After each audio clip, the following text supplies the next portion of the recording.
할렐루야. 귀한 오신 여러분 진심으로 환영하고 축복합니다. 또 부득이해서 영상으로 예배 들으시는 분들도 환영하고 축복합니다. 우리 옆 사람과 인사하겠습니다. 잘 오셨습니다. 예배 승리합시다. 하나님은 영이시니 예배하는 자가 성령과 진리로 예배할지니라 하셨습니다. 이제 여러분 모두를 성부와 성자와 성령 이름으로 진심으로 예배 초대합니다. 다 같이 신앙고백 하심으로 주일 예배 시작하겠습니다. 전능하사 천지를 만드신 하나님 아버지를 내가 믿사오며 그 외아들 우리 주 예수 그리스도를 믿사오니 이는 성령으로 잉태하사 동정녀 마리아에게 나시고 본디오 빌라도에게 고난을 받으사 십자가에 못 박혀 죽으시고 장사한 지 사흘 만에 죽은 자 가운데서 다시 살아나시며 하늘에 오르사 전능하신 하나님 우편에 앉아 계시다가 저로서 산자와 중자를 심판하려 오시리라. 성령을 믿사오며 거룩한 공예와 성도가 서로 교통하는 것과 죄를 사하여 주시는 것과 몸이 다시 사는 것과 영원히 사는 것을 믿사옵나이다. 아멘. 모두 자리에 앉으시고 205장 1절만 부르겠습니다.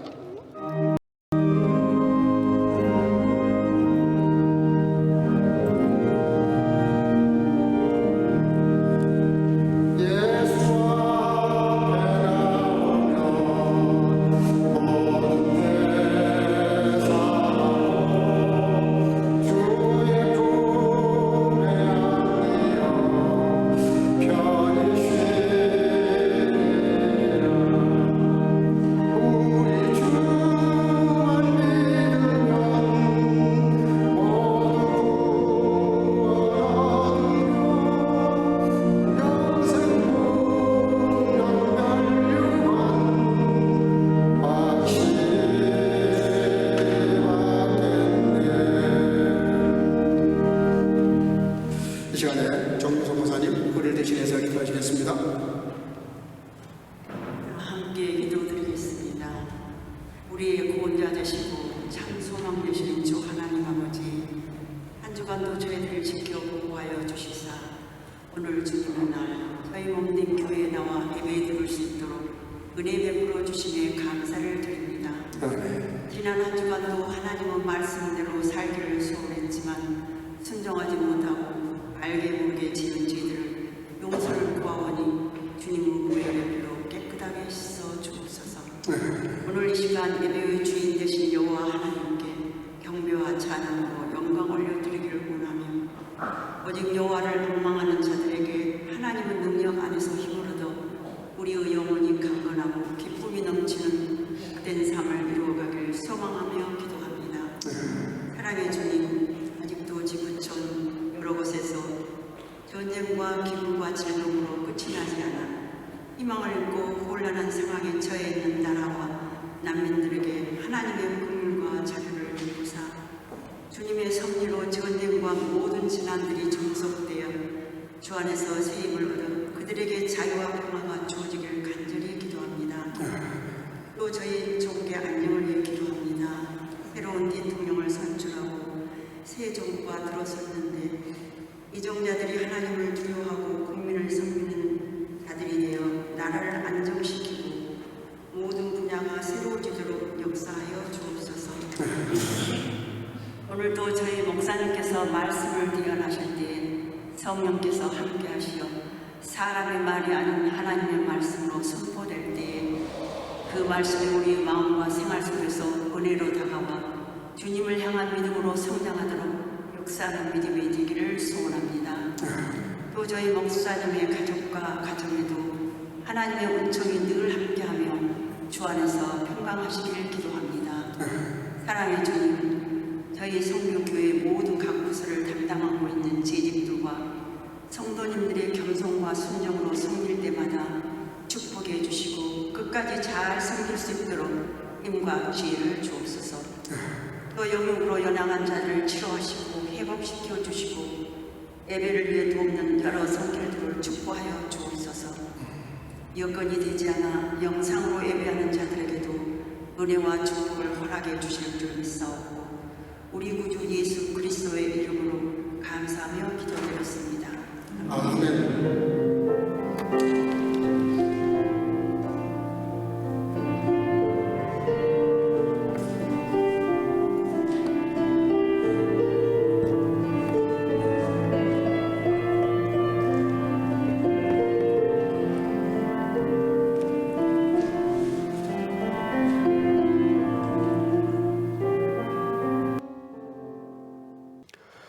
아멘. 찬송가 205장 2절 3절을 부르시면서 준비하신 예물을 드리겠습니다.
사랑과 은혜가 충만하신 살아계신 아버지 하나님, 오늘도 주님 앞에 나와 예배드리는 시간에 우리가 뭘 더 받기 위해서 예물을 드린 것이 아니라 이미 받은 은혜가 너무나 크고 헤아릴 수 없지만 억만문제일이라도 헤아리는 마음으로 11조를 드리고 감사 예물을 드리고 또 선교와 구제와 여러 제목의 예물을 드리고 또 주일헌금을 드리고 또 아버지 하나님 어린 생명들이 주일헌금을 드리고 또 온라인으로 예배하며 또 예물을 드리는 성도들 다 그 중심을 보시고 갚아주시되 차고 넘치는 생을 살아갈 수 있도록 축복해 주시기를 간절히 소원하옵고 늘 주님과 동행하며 아버지 하나님 스스로 부여할 뿐만 아니라 많은 사람들 부여하게 하고도 넉넉한 인생을 살아가도록 물질의 복도 허락하시고 이 예물이 닿는 곳마다 복음의 역사가 나타나게 하시고 죽어가는 영혼들이 살아나게 하시고 또 어려운 일 당하는 자들에게 구호와 구제가 될 수 있도록 주님께서 오병이어로 이 물질을 축복해 주실 줄로 믿사옵고 예수님의 이름으로 간절히 축복하고 봉헌하며 기도하옵나이다. 아멘. 하나님 말씀 누가복음 8장 43절에서 48절까지 우리 한 목소리로 같이 읽겠습니다. 시작. 이에 12해를 혈류종으로 하는 중에 아무에게도 고침을 받지 못하던 여자가 예수의 뒤로 와서 그 옷가에 손을 내니 혈류증이 즉시 그쳤다. 예수께서 가라사대 내게 손을 댄 자가 누구냐 하시니 다 아니라 할 때 베드로가 가라사대 주여 우리가 위하여 미나이다. 예수께서 가라사대 내게 손을 댄 자가 있다. 이는 내게서 능력이 나간 줄을 아니로다 하시되 여자가 스스로 속이지 못할 줄을 알고 떨며 나와 엎드려 그 손댄 연고와 곧 나은 것을 모든 사람 앞에서 보아하니 예수께서 이르시되 가라 내 믿음이 너를 구원하였으니 평안히 가라 하시니라. 아멘. 성가대 찬양이 있겠습니다.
아멘.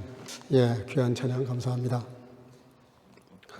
어떤 글에 보니까 우리가 너무나 잘 아는 세계적인 그 쿵우 전문가 있죠. 이소룡이라고 하는 유명한 탤런트가 있습니다. 이 양반은 진짜 대역을 쓰지 않고 자기가 연마한 기술로 쿵우에 뛰어난 그런 정말 대표적인 인물이죠. 헐리우드의 분위기를 완전히 바꿨다 그러죠. 근데 이분에 대해서 이런 글을 써놨더라고요. 그는 그냥 쿵우, 운동선수지만 운동이 아니고요. 그는 철학자고 행동가고 시대를 초월한 혁신가였다. 그렇게 평가한 글이 있길래 가져왔습니다. 그가 남긴 이런 말이 있다 그래요. 나는 만 가지 그 킥을 한 번씩 연습한 사람을 전혀 두려워하지 않는다.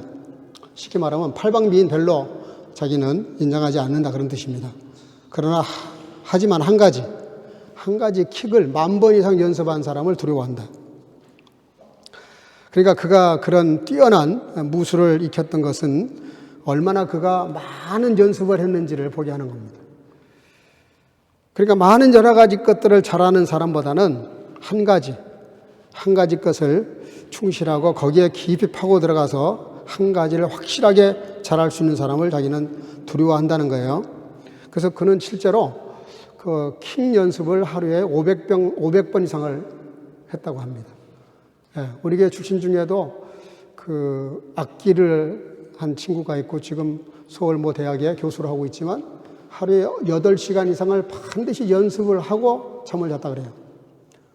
그러니까 뭔가 자기 전공, 자기 전문이라고 해서 쉬는 순간 벌써 그 스스로 알고 벌써 이틀을 쉬면은 사람이 알고 뭐 3일 쉬면은 온 천하가 안다 그런 말이 있던가요? 하여간 비슷한 말이 있어요. 그러니까 이분은 그렇게 생각하면서 그 기술은 단련에서 나오고 단련은 반복에서 나온다. 똑같은 거를 계속하는 거예요. 얼마나 지루하겠어요. 똑같은 일을 계속한다는 게 쉽지 않아요. 그 사람은 쉬는 시간에도 다리를 벽에다 딱 걸쳐놓고 그 근육이 이완되지 않도록 그렇게 하면서 휴식을 취했다 그래요. 단지 무술에서만 통한 게 아니고요. 이게 어떤 분야든 마찬가지입니다. 한 가지를 파고드는 사람, 노력하는 사람을 당할 수가 없죠. 제가 봐도 그래요. 제가 경험한 사람들만 봐도 그래요. 별로 저 사람은 공부할 머리가 아닌 것 같은데, 학위를 따고, 그 한 분야의 전문가가 되는 것을 보면, 이런 말이 실감이 되죠. 그러니까 많은 것을 얇게 아는 것보다, 다양하게 아는 것보다는 한 가지라도 확실하게 알고 해내는 힘. 그게 어디서 오느냐? 그건 자기 확신, 자기 소신에서 옵니다. 예수를 믿지 않아도 가능해요. 예수님을 믿지 않아도 신념이 강한 사람은 그 한 가지를 파고들어서 세계적인 전문가가 되고 월드 스타가 되죠. 그래서 금메달을 따잖아요. 올림픽에서. 그런데 거기다가 우리는 저와 여러분들은 하나님을 믿는 하나님의 자녀들이에요. 그러니까 우리가 이 믿음을 가지게 되면 얼마나 더 강한 엄청난 힘을 발휘하겠어요. 내 확신과 거기 위에 하나님의 능력, 절대 능력이 임하면 얼마나 더 강한 엄청난 힘을 발휘할 수 있냐 그런 얘기죠. 성경을 읽다 보면은 유독 그 반복되는 단어들이 있어요. 그거는 우리가 무시할 수 없는데 그 중에서도 예수님이 하신 말씀 가운데 특별히 예수님이 어떤 기적, 절대로 불가능한 일인데 이걸 가능케 했을 때 늘 전문처럼 등장하는 문장이 하나 있어요. 한번 따라 합시다. 내 믿음대로 될지어다. 내 믿음대로 될지어다. 주님의 능력으로 고치세요. 근데 예수님은 뭐라 그러시냐면 너의 믿음대로 될지어다. 그렇게 그 믿음을, 그의 믿음을 이렇게 지켜 세워주시고 격려하시고 위로하시고 그걸 강조하세요. 믿음이 얼마나 중요한지. 한번 읽어볼까요? 마태복음 8장 13절. 다 같이 시작. 예수께서 백부장에게 이르시되 가라 내 받은 대로 될지어다 하시니 그 시로 하인이 나으니라. 이 사건 너무나 잘 아시죠? 마태복음 8장에 한 장 내내 나오는 내용인데요. 예수님이 기적 베푼다는 소문을 들었어요. 이분은 예수 믿는 사람이 아니에요. 소문을 들었어요. 소문을. 그래서 자기 하인이 병들었는데 그러면 약을 먹이든가 의사에게 데려가면 될 거 아닙니까? 믿음도 없는 사람인데, 예수를 모르는 사람인데. 근데 그 생각을 하지 않고 자기와 가까운 장로들에게 부탁을 해요.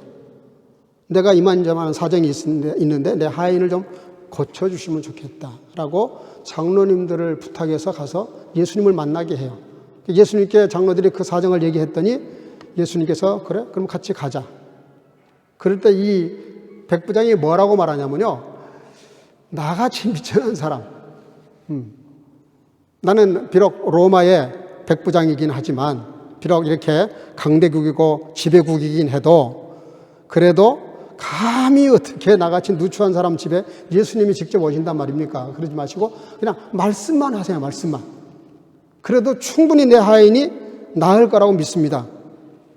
예수님이 이스라엘 중에도 이만한 믿음을 보지 못했다 그랬어요. 저와 여러분들에게 하시는 말씀이죠. 믿음으로 산다는, 신앙생활 한다는 저와 여러분들에게도 볼 수 없는 믿음을 이 이방인 백부장이 가지고 있다는 거예요. 그러니까 이 사람은 군인이거든요. 백부장. 100명의 부하를 둔 사람이에요. 자기가 명령 한마디면 죽을 줄 뻔히 알면서도 화살이 날라와도 돌격 앞으로 하면 간단 말이에요. 나 같은 사람 말도 이렇게 목숨 걸고 지키는데 온 천하를 창조하신 예수 그리스도, 우리를 위해서 이 땅에 오신 메시아가 말씀 한마디면 그까짓 건 내 하인병 고치는 거 아무것도 아니지 않냐. 참 얼마나 기가 막힌 믿음인지 모르겠어요. 여러분들, 우리 믿는 사람들이 긴장해야 됩니다. 안 믿는 사람도 이런 정도 믿음을 갖고 있다는 거예요. 그랬더니 그 시로 그러면서 뭐라 그래요? 내 믿음대로 될지어다. 내 믿음대로가 뭐예요? 직접 예수님을 못 만나도 그냥 목사님을 통해서 주시는 말씀을 내가 믿음으로 받아들이면 그대로 될 줄로 믿습니다 하는 그런 믿음이죠. 여러분, 이런 믿음이 있기를 주 이름으로 축복합니다. 믿음이 모든 걸 가능케 하세요. 믿음이. 그리고 예수님께서 너무 신기하니까 어떻게 이스라엘 백성들에게서도 못 보는 믿음을 이방인들에게서 볼 수 있단 말이냐, 이렇게 말씀하신 것이죠. 그래서 하나님의 그 믿음의 영성은 언제나 어떻게 이게 역사냐면요, 하나님의 권위를 인정할 때, 하나님이 말씀 한마디면 그 능력이 나타난다는 그 권위를 인정하는 그 믿음이 믿음의 영성이죠. 또 보니까 마가복음 11장 23절인데요. 한번 또 읽어볼까요? 다 같이 시작. 내가 진실로 너에게 이르노니 누구든지 이 산도로 들려 바다에 던지우라 하며 그 말하는 것이 이루어질 줄을 믿고 마음에 의심치 아니하면 그대로 되리라. 아멘. 다 같이 아멘. 여러분 말씀 읽을 때는 아멘 하십시오. 아멘이 너무너무 귀합니다. 이거 너무나 잘 아시는 사건이잖아요. 믿음이 있다면 산을 들어 옮겨라 그래도 선언하면 산이 옮겨진다는 거야. 불가능하죠. 어떻게 그 멀쩡한 산이 옮겨지겠어요?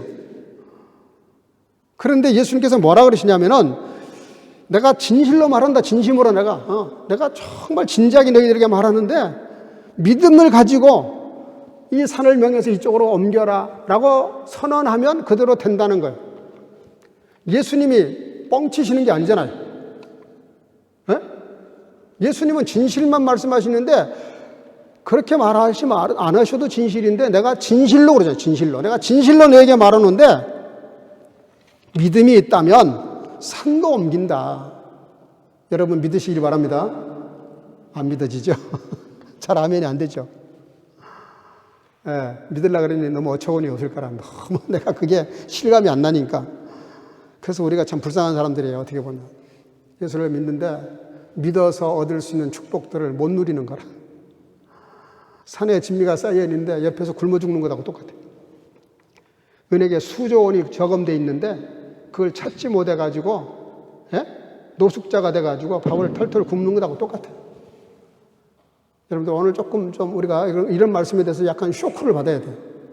아, 내가 정말 믿음이 너무 없구나. 미안해요. 저도 그런 믿음이 없어요. 저도 그만한 믿음이 없어요. 그래서 저도 자신 있게 말을 못하겠어요. 그래서요, 믿음만큼 됩니다. 믿음만큼. 많이 믿으면 많이 이루어지고, 작게 믿으면 작게 이루어지고, 안 믿으면 안 이루어지는 거예요.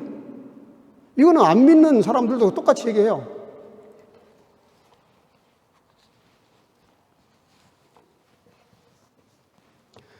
그 진실한 믿음은 절망도 희망으로 바꾼다는 거죠. 또 하나 마가복음 15장이 나오는데요. 18절 한번 볼까요? 다 같이.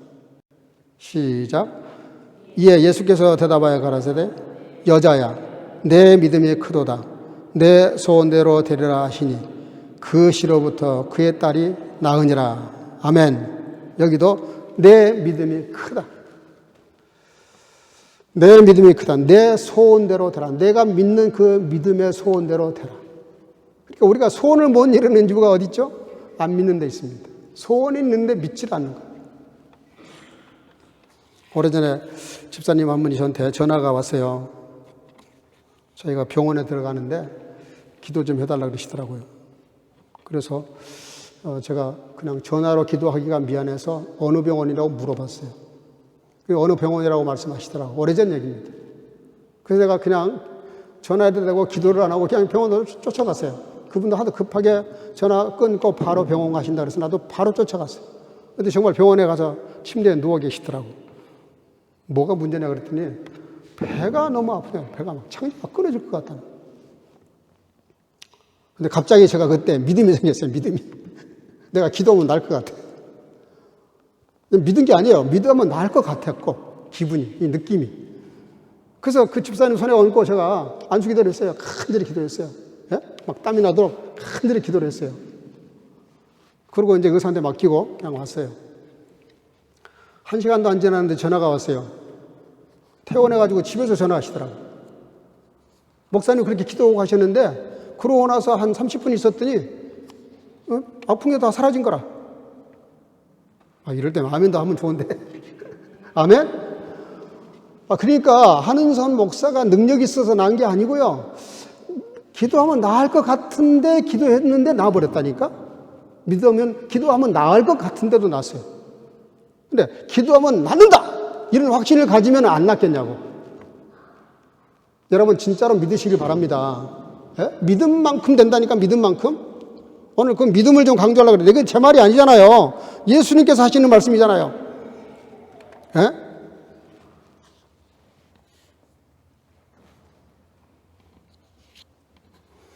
이 가나안 여인이 얼마나 간절히 예수님께 부르짖어요. 그리고 얼마나 무시당해요. 응? 개들에게 던지면 마땅하지 않다. 그러니까 그 여인이 유명한 말을 하잖아요. 강아지들도 주인의 상에서 떨어지는 부스러기 먹고 사는 거 주님도 아시잖아요. 이러고 나오니까 예수님이 기가 막히게 하셨어요. 예수님이. 어떻게 이런 믿음이 있을까? 여러분, 교회 나오면서 누가 조금 자존심 건드렸다고 헷가닥 하는 분들이 있어요. 와, 진짜 저 사람이 믿음 있는 사람인가 의심이가 평소에 그렇게 믿음 좋았다고 자기도 그렇고 남들도 평가해 주던 사람이 그 별것도 아닌 말 몇 마디 가지고 시험에 팍 들어가지고 행동을 다르게 하는 거 보면 우리들의 믿음이 얼마나 얄팍한지 알아야 돼요. 여러분들, 믿음은 그건 믿음이 아니에요. 여러분들, 교회 나와서 제가 언젠가 한번 말씀드린 적이 있어요. 교회 제일 무섭고 치사하고 더러운 귀신이 뭔지 아세요? 삐지는 거예요, 삐지는 거. 아무것도 아닌 걸 가지고 삐져. 여러분, 삐지는 귀신은 주 이름으로 물리치시기를 주 이름으로 축복합니다. 좀 웬만한 소리 들어도, 웬만한 행동을 봐도, 웬만큼 시험 들 일을 당해도 좀 꿋꿋하게 믿음으로 사시기를 주 이름으로 축복합니다. 그래야지 예수 믿는 사람들 이렇게 째째하게 말이지. 안 믿는 사람들 막걸리 한 잔 마시면 그냥 퉁치고 그냥 털털 털고 일어나는 세상인데, 뭘 믿는 사람들이 그런 말도 안 되는 그런 걸 가지고 시험 들고 나가 자빠지고, 아이고 정말 어쩔 때는요 배짱이 안 맞아가지고 너무 그건 내가 볼 때는 아닌 것 같아요. 그건 믿음이 아니에요. 여러분들, 삐지는 귀신 물리쳐야 돼요.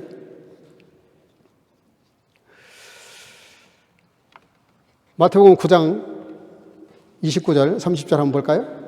다 같이 시작. 이에 예수께서 저희 눈을 만지시며 가라사대 너의 믿음대로 되라 하신대 그 눈들이 밝아진지라. 아멘. 이게 뭔 얘기인지 아시죠? 예수께서 길을 가시는데 두 소경이 쫓아다니면서 예수님을 쫓아오면서 이렇게 부르짖는 거예요. 다윗의 자손이여 우리를 불쌍히 여겨주소 하고 예수님을 계속 쫓아왔어요. 다윗의 자손. 소경 바디미오가 했던 말이죠. 근데 이 두 소경도 어떻게 된 건지 예수님을 향해서 모든 사람들이 나사렛 예수라 그러는데 이 두 소경도 뭐라 그러냐면 다윗의 자손 예수요. 제가 여기에 보내지는 않았는데요. 27절에 보면 예수께서 거기서 떠나 가실 때 두 소경이 따라오며 소리질러 가로되 다윗의 자손이여 우리를 불쌍히 여기소서 하더라. 여러분, 아무것도 안 보이는 소경이 지금 보이는 예수님께 지금 말씀을 드리는 겁니다. 예? 아무것도 안 보이는데 지금 예수님께 다윗의 자손 예수여, 눈이 다 떠서 건강한 성경을 내내 연구한 서기관들, 내가 제일 믿음 좋다고 자신만만해하는 장로들과 제사장들, 이런 사람들도 나사렛 예수라고 예수님을 깔보고 무시했어요. 근데 이 두 소경이 아무것도 못 보는 사람이 어떻게 다윗의 자손 예수라 그랬을까? 이거는요, 성경을 많이 아는 게 아니라 정확히 아는 사람만 할 수 있는 소리입니다. 예수님은 나사렛 예수가 아니에요. 나사렛에서 태어나긴 하셨지만 다윗의 줄기를 타고 아브라함과 다윗과 예수 그리스도의 세계라. 마태복음 1장 1절에 나오시잖아요. 여러분들 언약의 메시아, 언약의 예수님을 알고 있는 거예요. 성경이 이게 오랜 시간 동안 언약했던, 예언했던 그분이라는 걸 알고 고백하는 거예요. 그러니까 무슨 얘기 하려고 그러냐면요, 보이는 것이 아니, 보이는 상황이 중요한 게 아니라 안 보이는 그 마음의 세계, 영적 세계를 볼 수 있는 사람. 이순신 장군이 여러분들 너무나 잘 아는 사건이잖아요. 명량 대첩이라는 사건. 너무 잘 아시죠? 일본군 해군이 전함을 133대를 끌고 들어왔어요. 예? 명란해전. 그때 이순신 장군이 가지고 있는 배가 12척밖에 없었어요. 유명한 말을 남기잖아요. 전하, 신에게는 아직 12척의 배가 남아 있습니다. 근데 상대방은 지금 133척이나 돼. 133척이나 되는 그 배를 끌고 들어왔는데 어떻게 12척의 배를 가지고 그걸 이길 수 있겠어요? 이순신 장군은 예수 믿는 사람이 아니에요. 예? 예수 믿지도 않는 사람이에요. 그런데도 그가 뭘 믿고 있는 거예요? 자신을 믿는 거예요. 비록 12척이지만 133척도 얼마든지 이길 수 있다는 그림을 그리는 거예요. 마음으로. 눈에 보이는 건 133척, 엄청난 새카만 그냥 떼들이 몰려왔지만 이순신 장군은 그걸 본 게 아니에요. 그 현실을 본 게 아니에요. 이 지리를 잘 이용하고 물살을 잘 이용하면 12쪽 가지고도 이길 수 있다는 그림을 그린 거죠. 이건 세계 해전사에 딱 한 번밖에 없는 일입니다. 정주영 회장이 런던에 날아가가지고 우리나라 차관을 빌려올 때 이 이야기를 했다는 거예요. 이 이야기를. 우리에게는 거북선이라는 배가 있는데, 왜냐하면 조선소를 만들어야 되는데 플라는 좋은데 돈이 없잖아요. 돈이. 차관을 좀 달라고 말하면서 뭘 믿고 우리가 당신들한테 그런 투자할 수 있냐 그랬더니 이 명란 대첩하고 이순신 장군 그 거북선 얘기를 한 거예요. 그래서 영국 정부가 차관을 줬어요. 정말로. 그래서 우리나라가 지금 세계 1위입니다. 조선. 예? 이게 다 뭐예요? 예수 안 믿는 사람들도 이렇게 한다니까? 예수를 안 믿어도 정확하게 알고 상상할 줄 알면, 그리고 그 그림 그린 거에 대한 자기 확신, 믿음이 있으면 이런 역사를 만든다니까요. 근데 우리는 예수를 믿고 하나님을 믿는 그 창조주 하나님을 믿으면서도 아무것도 못한다 그러면 얼마나 우리가 하나님 앞에 죄송스럽냐고요. 오늘 본문은 너무나 중요한 말씀 중에 하나인데요. 정말 절망이에요. 12년 동안이나 의사들을 쫓아다니면서 있는 돈을 다 퍼붓어요. 있는 돈을. 다 했는데 괴로움만 당하고 병만 더 중해졌다는 거예요. 그렇죠. 의사 잘못 만나면 고생합니다. 예? 의사 잘못 만나면 진짜 고생해요. 의사 하나 잘 만나면 그것도 진짜 큰 복입니다. 자, 오늘 본문 43절 한번 볼까요? 시작. 이에 12해를 혈류증으로 앓는 중에 아무에게도 고침을 받지 못하던 여자가 그랬어요. 이때 당시에 문화나 율법은 이건 종교적인 저주받은 병입니다. 성전에 못 나와요. 이거 병이 알려지면 공개적으로 길을 걸어다닐 수가 없어요. 돌 맞아 죽습니다, 잘못하면. 그러니까 이건 내놓고 말도 할 수가 없고. 예? 그리고 이걸 가지고 어떻게 해볼 방법이 없는 거예요. 그런데 이 절망 중에서 이 여자가 예수님께 다가옵니다. 너무 많은 사람들이 둘러싸고 있어요. 이리 밀리고 저리 밀리다가 본문 44절에 한번 볼까요? 자, 시작. 예수의 뒤로 와서 그 옷가에 손을 대니 혈류증이 즉시 그쳤더라. 아멘. 여기 보니까 예수님, 모든 사람들의 눈을 피하고 심지어 예수님의 눈까지 피해서 뒤로 왔어요. 뒤쪽으로 온 거예요. 앞에 왔다가 혹시라도 잘못될까 봐. 우리는 이렇게 당당하게 주님 앞에 나와서 예배드리면서도 우리가 얼마나 사실은 은혜 받는데 제한적일 때가 많은지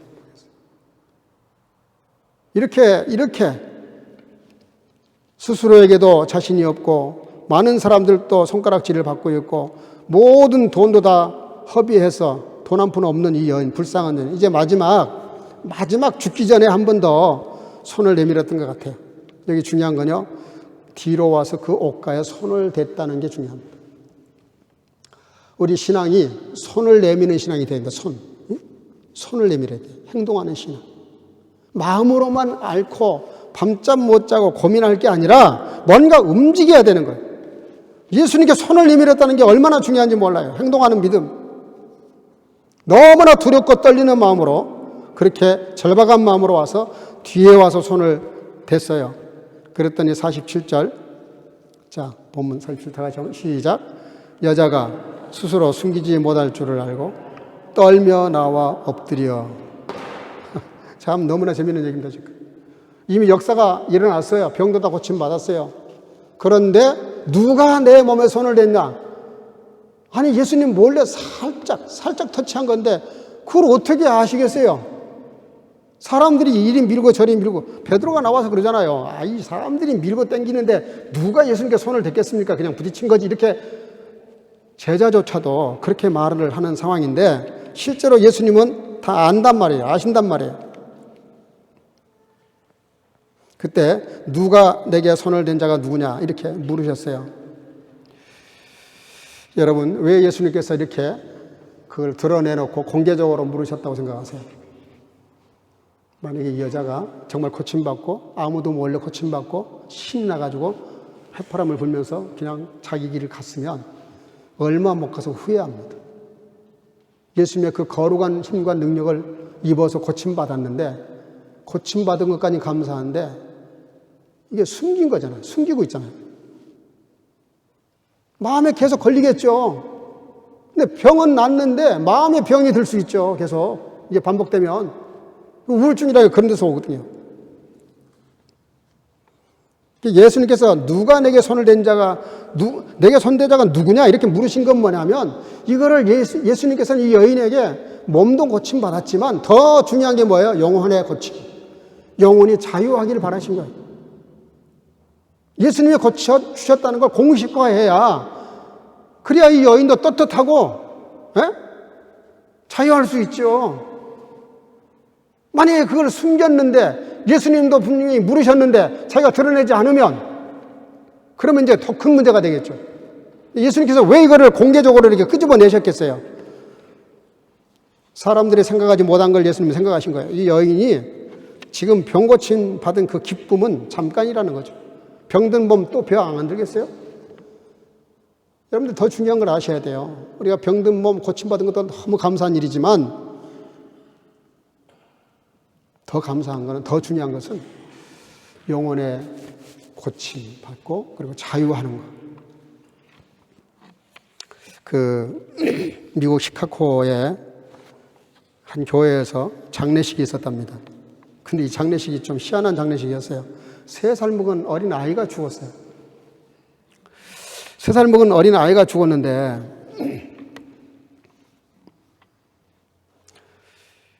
그 장례식에 그 아이가 죽은 이유가 너무 충격적이었어요. 굶어 죽은 겁니다. 이 3살 먹은 아이가 부모가 챙겨주질 못해서 굶어 죽었어요. 그걸 뒤늦게 발견해가지고 죽은 아이를 한 교회에서 장례식을 하고 있는데 목사님이 장례식을 인도하면서 이렇게 기도를 하시는데 그 기도한 그 틈 사이에 한 남자가 남다운 옷을 입고 눈이 막 이렇게 뻘고 이렇게 충혈된 눈으로 그 기도하는 그 순간에 그 장례식에 와가지고 보통 그 이 소구사에서는 이렇게 장례식 할 때 관을 열어놓잖아요. 관을 입혀놓고. 근데 그 기도하는 그 순간에 그 아이의 신발을 벗기는 사람이 있었어요. 그 왜 신발을 벗겼냐? 이걸 벗겨서 팔아가지고 또 술 마시려고. 이 아버지가 알코올리커였거든. 근데 그게 누구냐면 그 아버지였어요. 그 딸의 아버지. 자기 딸을 굶어 죽인 것도 엄청난 큰 죄인데 지금 장례식을 하고 있는 그 거룩한 엄숙한 순간에 기도하는 틈을 타서 그 아이의 신발을 벗겨간 거예요. 그 신발을 팔아가지고 또 술을 마셨대요. 막장도 이런 막장이 없죠. 그러고 나서 20년이 지났습니다. 20년 후에 시카고에 있는 제일장로교회에서 아마 이게 실제로 있었던 일 같은데요. 저도 어떤 그래서를 가져왔는데 제일장로교회, 시카고의 제일장로교회라는 교회가 있대요. 그 교회에서 수천 명의 성도들이 모여서 예배를 드리는데 한 사람이 간증을 하고 있었어요. 근데 간증하는 분이 유명한 부흥 강사였습니다. 부흥 강사. 설교를 하다가 간증을 하는 거예요. 간증을 하는데 그 내용이 뭐냐면은 그 장례식 때 그 딸의 신발을 훔쳤던 사람이에요. 이분이 어쩌다가 알코올리커가 이렇게 어쩌다가 전도를 받아가지고 예수를 믿게 되고 회개한 다음에 돌이켜서 신학 공부하고 그리고 목사가 돼서 그냥 목사가 된 게 아니라 부흥 강사가 돼가지고 유명한 부흥 강사가 돼가지고 이분 이름이 누구냐면 멜 트라더 목사였어요. 멜 트라더 목사. 그때 그분이 내가 정말 예수님을 믿게 된 것은 나 같은 찌꺼기 같은 인생인데도 나같이 그렇게 추한 죄를 지은 사람인데도 내가 주님을 믿게 된 이후로 이 불량품 같은 이 폐품 같은 데 인생을 바꾸셔서 지금의 나를 있게 하셨다 그러면서 믿음의 영성에 대해서 그는 설교했다 그래요. 여러분, 믿음의 영성은 사람을 변화시킵니다. 사람을 변화시키는 것은 믿음의 영성. 정말 믿으면 사람의 변화가 됩니다. 바뀔 수밖에 없어요. 진짜 그게 믿어지면 행동할 수밖에 없어요.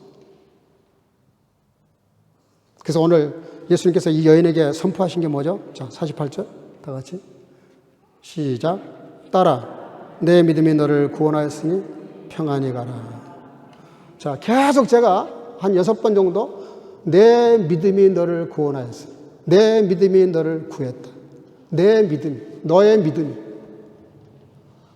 예수님께서 우리에게 있을 수 없는 많은 여러 가지 사건들 속에서 그 사건이 일어나서 기적 같은 일이 벌어지면 어김없이 그런 말씀하셨어요. 너의 믿음이 너를 구원했다. 우리가 아무리 믿음이 좋아도 믿음의 대상이 잘못되면 그 믿음 때문에 죽을 수도 있어요. 여기 독이 든 물이 있는데 이걸 내가 이 독이 든 물을 믿고 마시면 난 죽습니다. 믿음은 죽이기도 하고 살리기도 해요. 믿음의 대상이 중요한데 우리는 너무 세상을 믿고 살아. 내 이성을 믿어. 세상의 재물을 믿고 세상의 명예를 믿고 세상의 어떤 것들을 믿어요. 그건 아주 그냥 철저같이 믿어. 버스를 타도 우리는 그 운전수를 믿기 때문에 무언중에 믿기 때문에 버스를 타는 거예요. 기차를 타고 비행기를 타고. 근데 하나님에 대해서 우리가 믿음이 의식적으로 믿으려고 해도 잘 안 믿어지는 이게 뭔 일일까요? 성경은 뭐라고 말하냐면 이스마엘 영 때문에 그래요. 이스마엘 영. 이스마엘이 14살 됐을 때 이삭이 태어나잖아요. 이스마엘은 생리적으로 난 아들입니다. 이삭은 영적으로 난 아들이에요. 낳을 수 없는 성령의 방법으로 난 아들이에요. 그래서 이게 영의 아들, 육신의 아들. 아랍권의 모든 사람들이 이스마엘 자손들입니다, 여러분들. 이스라엘은 이삭의 자손들이에요. 그래서 이 두 세력이 그때도 싸우는데 지금도 싸우고 있어요. 앞으로 3차 대전이 일어나서 지구 종말이 온다면 이 이스마엘과 이삭의 싸움으로 끝날 겁니다. 헤브라이즘과 헬레니즘. 두 싸움이 영과 육의 싸움이에요. 왜 우리가 뻔히 알면서도 안 믿어질까요? 이스마엘의 영이 강해서 그래요. 왜? 14살 됐을 때 이삭이 태어났거든. 싸움은 누가 이겨요? 이스마엘이 이기죠. 14살 먹은 아이가. 1살 먹은 짜리 줘 박으면 방법이 있어요? 그래서 1살짜리 이삭이 이스마엘을 이기는 방법은 딱 한 가지밖에 없어요. 엄마 아빠한테 일러 바치는 거예요.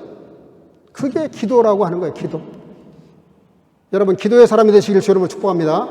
왜냐하면 우리의 힘으로 못 이긴다니까. 너무 우리가 이스마엘적 육체적 이 소욕이 강해서 영을 이길 수가 없어요. 영이 육신을 이길 수가 없어요. 내가 못 이겨.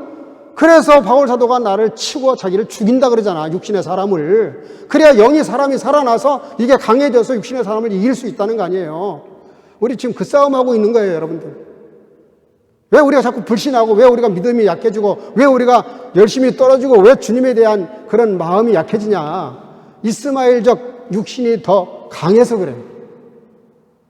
그러면 이삭이 더 강해지는 방법은 부지런히 자라나는 것이고, 아버지에게 일러 바치는 수밖에 없어요. 우리가 육신을 이기는 방법은 기도하는 수밖에 없다 이 말입니다. 우리가 믿음의 영성을 회복하고요. 기도해야 돼요. 그리고 더 뜨겁게 주님을 사랑해야 돼요. 오늘 예수님께서 뭐라 그래요? 따라합시다. 따라. 이게 중요해요. 오늘 설교의 가장 중요한 결론이에요. 딸이라고 부르셔. 따라. 지금 이 여인은요. 지금까지 정말 무시당하고 천대받고 소외당하고 배척당하고 완전히 개토가 돼가지고 정말 그 그룹 안에 들어갈 수가 없는 여인이었어요.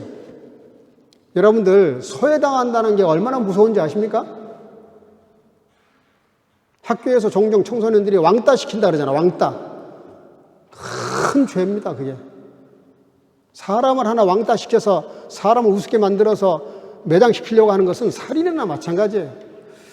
여러분들 왕따 당한다는 게 얼마나 무서운 것인지 아세요? 정말 무서운 그 슬픔이고 고통이에요.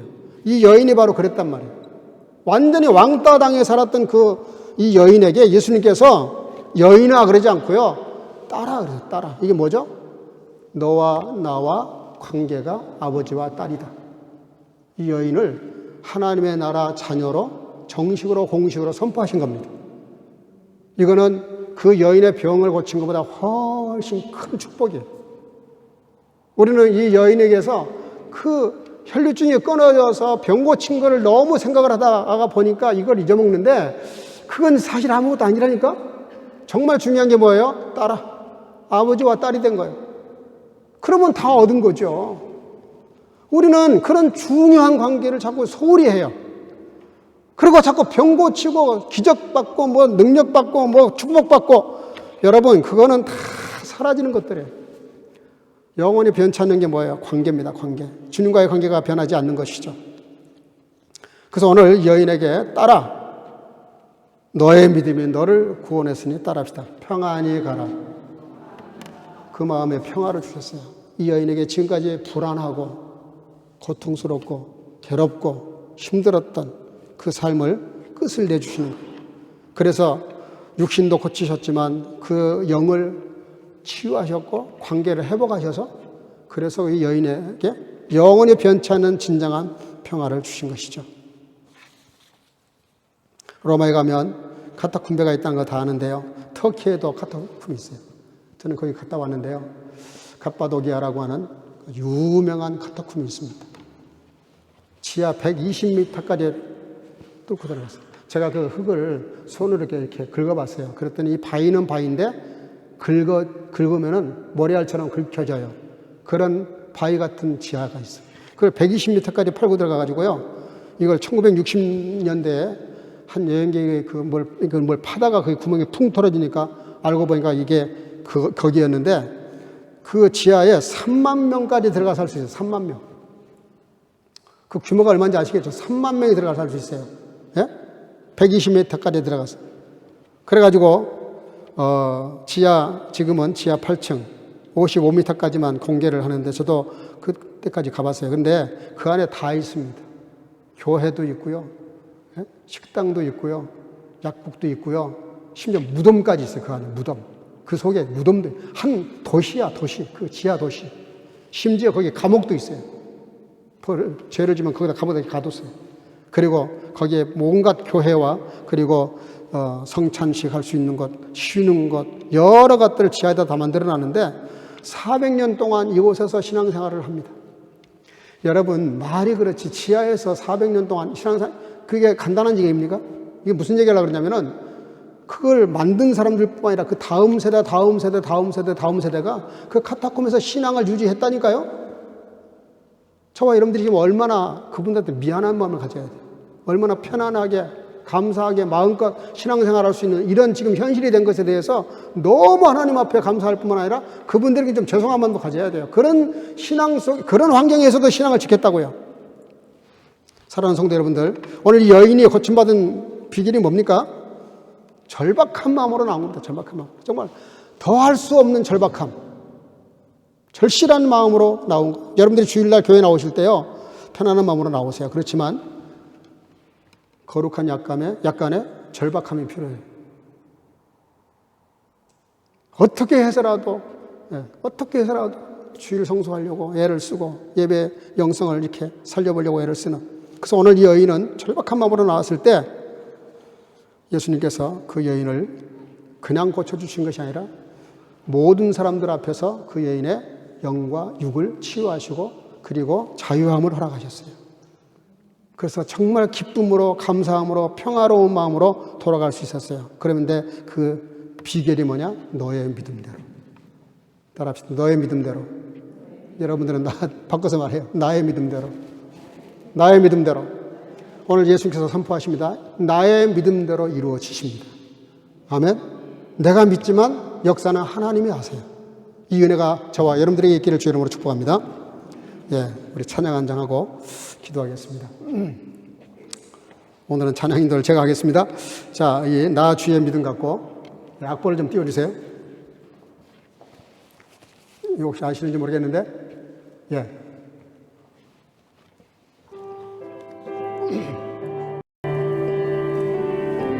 아시는 분들 크게 하세요. 나 주의 믿음 갖고 홀로 나 주의 믿음 갖고 노래 부르네 동물은 몰아치고 하나님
우리 시간에 합심해서 한번 기도하겠습니다. 오늘 말씀대로 하나님 나에게도 꼭 오늘 내 믿음대로 될지어다 하셨는데 나의 믿음대로 될지어다 선언해 주신 그 선언 속에 주님의 능력으로 고치시지만 주님의 능력으로 기적이 나타나지만 그래도 내 믿음을 쓰기를 원하시는 그 하나님 앞에 내 믿음이 부끄럽지 않도록 정말 믿음을 갖기 위해서 간절한 마음으로 기도하시고요.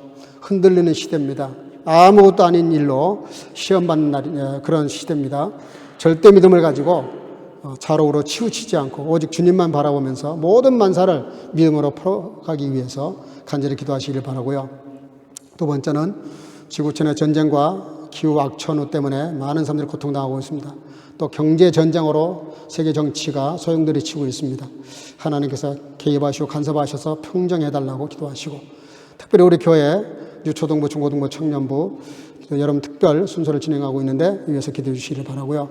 특별히 우리 여름철 신앙 증진을 위해서 이럴 때 휴가철 또 많은 가정들이 지금 나가 있고 많은 젊은이들이 나가 있는데 안전하게 돌아올 때까지 동행하시고 또 우리가 신앙이 해이해지지 않도록 성경을 열심히 읽도록 정말 신앙이 성장되는 우리 방학이 될 수 있게 해달라고 기도하시기를 바랍니다. 우리 네 가지 제목을 놓고 뜨거운 마음으로 한번 통성으로 다 같이 소리 내셔서 하나님의 고백하세요. 정말 하나님께 절박한 마음으로 절실한 마음으로 소리 질러도 괜찮아요. 하여간 간절한 마음을 실어서 크게 소리 안 내도 괜찮지만 간절함을 실어서 기도하셔야 됩니다. 이 시간에 뜨거운 마음으로 기도하겠습니다. 다 같이 기도하겠습니다.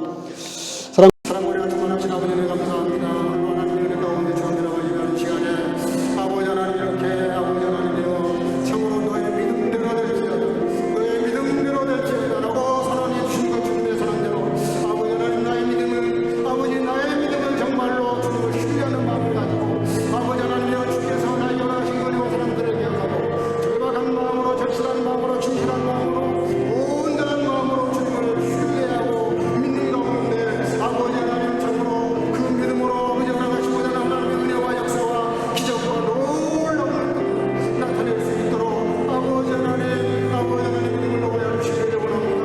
흔들리는 세상 아버지 하나님 혼동된 세상 여러 가지 복잡하게 가는 이 지구촌 가운데 아버지 하나님 참으로 우리의 믿음이 온전히 주님만을 바라보고 주님만을 의지하면서 아버지 하나님 믿음을 가지고 주님께 기도하고 믿음을 가지고 주님께 나오며 아버지 믿음을 가지고 믿음으로 살아가는 가운데 아버지 모든 범사가 아버지 하나님 믿음을 해결할 수 있도록 은혜와 능력을 놓아 주시기를 원합니다. 사랑과 여기 원하시는 아버지 하나님 온 이웃을 바랍니다. 지금 아버지 하나님의 기후의 악천후 때문에 전쟁 때문에 피해 때문에 아버지 하나님이여 참으로 많은 여러 가지 사람들이 있는 이 지구촌에 아버지 하나님으로 말미암아 평안되게 하시고 평안을 하시며 문제를 해결해 주시기 원합니다. 범된 교회 생명들 말씀으로 여름철 더욱더 잘 진행해 나갈 수 있도록 인도하시고 또 아버지 다음 교육자가 와서 아버지 어린 생명들을 바로 가르치고 양육하는 가운데 범된 교회 어린 생명들 다음 세대를 세워가기 위해서 있도록 아버지 하나님이여 은혜와 능력을 요구하여 주시기 원합니다. 여름철 우리 신앙이 해이해지지 않도록 아버지 더 뜨거운 마음으로 기도하며 말씀을 가까이 하며 말씀을 묵상하며 말씀을 읽으며 아버지 마음 가운데 진정으로 주의 말씀을 하여 많은 아름다운 역적들이 나타나 주시고 여호와의 공을 하시고 내 많은 명을 요구하여 주시옵소서.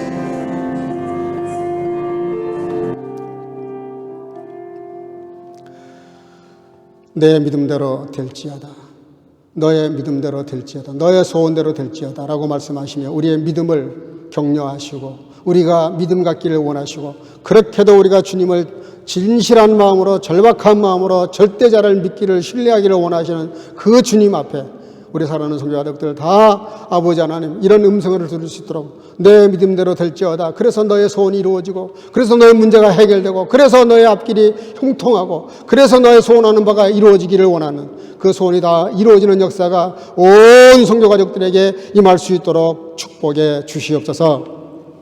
구하지 못한 것까지라도 주께서 허락해 주실 줄로 믿사오고 공동히 이들을 응답해 주실 줄로 믿사오고 예수님의 이름으로 기도하옵나이다. 아멘. 자리에서 다 같이 일어나시고 주기도 성드림으로 마치겠습니다.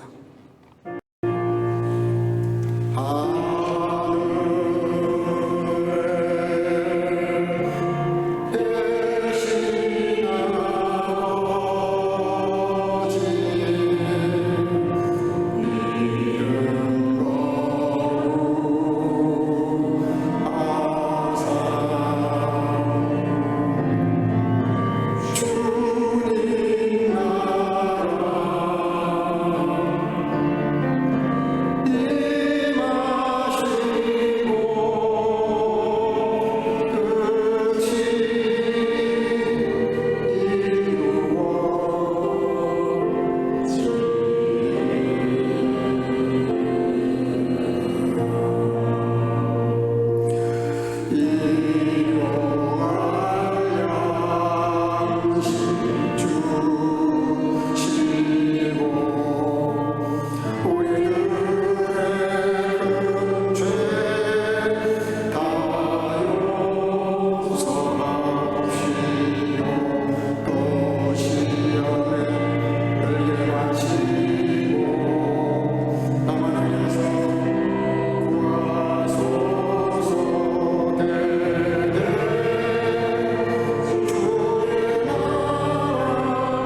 aber sprach zu ihr, meine Tochter, dein Glaube hat dir geholfen.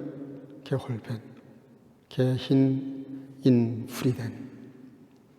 Die Gnade unseres Herrn Jesus Christus und die Liebe Gottes und die Gemeinschaft des Heiligen Geistes sei mit euch allen. 아멘. 예수께서 이르시되 딸아 너의 믿음이 너를 구원하였으니 평안히 가라 하시더라.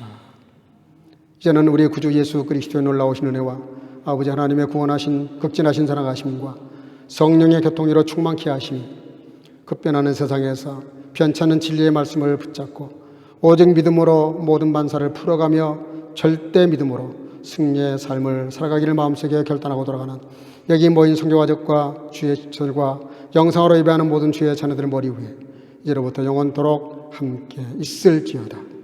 아멘.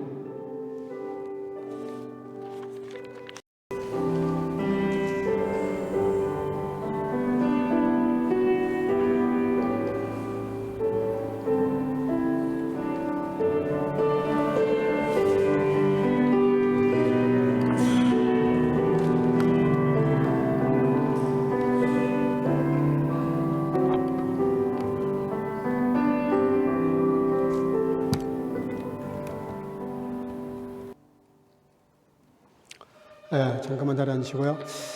이렇게 휴가 가신 분들이 여러 가정 있고 또 청년들 때문에 여행을 많이 나갔네요. 혹시 여행 출발하시는 분들은 저에게 미리 좀 알려주시면 제가 위해서 기도하고 또 예배 순서 짜는데 지장이 없도록 하겠습니다. 예배 마치면 한 분도 가지 마시고요. 옆자리에 가셔서 같이 교제 나눠주시기를 바랍니다. 또 우리 지금도 진행하고 있는데 오늘도 어린아이들 김밥 싸기 뭐 하면서 여러 가지 프로그램을 진행하고 있는 것 같아요. 지금 유초등부, 중고등부 3주간 오늘까지 2주 했네. 이제 다음 주까지 하고 그리고 세 번째 주에는 새로운 교육자가 오셔서 주일학교를 계속해 나갈 것입니다. 위해서 기도해 주시기를 바랍니다. 그리고 여름철 우리 신앙 성장을 위해서 성경 다독대 그냥 읽으세요. 성경 무조건 읽어보세요. 읽으면 정말 놀라운 역사가 나타납니다. 전혀 상상하지 못했던 그런 기적의 역사가 나타날 수 있습니다. 그러니까 성경을 열심히 여름 8월 한 달 읽으시기를 바라고요. 8월 마지막까지 읽으시고 저에게 개인적으로 이만큼 읽었습니다라고 알려주시기를 바랍니다. 큰 상을 드리겠습니다.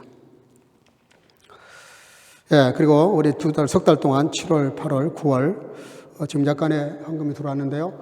좀 더 많이 여러분들 조금 생활비 줄이고 죄송한 말씀이지만 여기는 뭐 해당이 안 되겠지만 지구촌이 너무 불공평해요. 사실은 한쪽에서는 비만 때문에 죽어가고 한쪽에서는 먹지 못해 죽어가고 너무 불공평한데 여러분들 한 분도 빠지 마시고요. 다음은 얼마라도 좋으니까 꼭 구제연금을 좀 하십시오. 그래서 북한의 그 장애아들은 정말 어려운 가운데 더 어려운 상황에 빠져버린 거예요. 그러니까 건강해도 먹고 살기 힘든데 장애가 있으니까 완전히 사회로부터 이렇게 격리가 돼가지고 구제받을 길이 없는 거예요. 그걸 위해서 선교하는 분을 제가 알게 돼서 너무 감사하고 또 그분이 이렇게 도움을 요청하길래 우리가 기도하는 가운데 헌금을 모아서 얼마가 됐든 전달하겠다고 이렇게 말씀을 드렸는데 조금씩이라도 좀 이렇게 다 헌금하시고 특별히 또 우크라이나 전쟁 고아들 또 지금 대책이 없습니다. 그 아빠는 전쟁터에 나가서 죽거나 여러분들 아세요? 우크라이나 군인이 약 20만 명이 죽었습니다. 남자가 군인들이.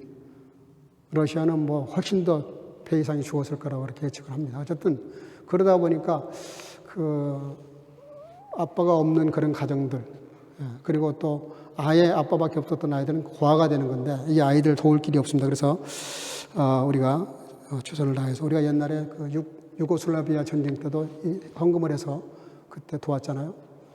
종교청에 찾아갔더니 그 종교청장이 저를 안 만나려고 그러시더라고요. 나중에 알게 됐어요. 예배를 드린 다음에 만났더니 저를 보고 그래요.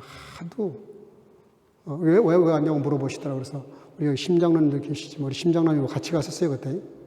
그랬는데 그 구제비를 모아서 가져왔다. 그랬더니 그 선교청장이 깜짝 놀래요.